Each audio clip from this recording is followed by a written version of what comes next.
Well, welcome back into the Mid-Norfolk cottage garden here. This rose is one of my favourites. A little late flowering compared to the majority of shrubs we grow here. This is a rose called Ethel.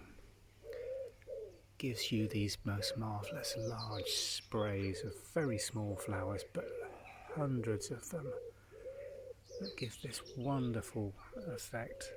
Just a touch of pink, the buds, some of them are white, some of them are pink, some of the flowers, just the petals are just slightly streaked with pink, and as they fade to a sort of creamy white, the overall effect on these, particularly in the sunlight, is wonderful. It's a very healthy, very vigorous rose, and when I say vigorous, I mean vigorous.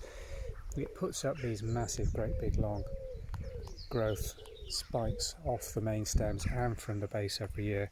This is normally supported on a full 8-foot frame with wires coming across, which this year has been dismantled to allow builders access through this bit of the garden. So it is semi-collapsed, but still supporting itself adequately enough to give these flushes of flower. We probably will put some additional support in here, although actually with it having collapsed towards the barn aspect, this little conference pear trees making the most of the opportunity it hasn't had for a few years, and is putting on a very impressive and beautiful show of fruit developing here. But the star here in the background is most definitely the Ethel. Let me give you a close up here. I think this variety is grown and commercially sold by, I think, Peter Beals. May be wrong, it may be a David Austin one. We have a combination of different roses here.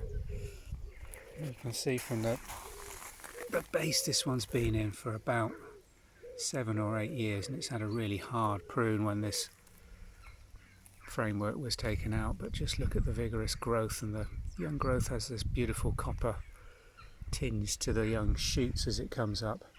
Very little problem, we don't spray these roses at all, so this is a completely natural and very disease resistant effect we've got here. A little bit of black spot looking around it, but the new growth coming out is so vigorous that that's not in any way affecting the overall effect and beauty of this rose with its flower.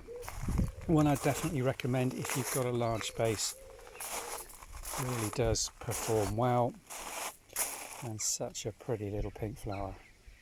What more could you ask from a rose bush on a wall, fence or support in your garden? Relatively north facing, this one. You can see here 8 o'clock in the morning, trees to the east shading this from the sun right the way through until around 10 o'clock when it starts getting a little bit of sunshine, and then the barn comes into play, so it's by no means in full sun, semi-shade with just a few hours in high summer, but nonetheless growing really vigorously.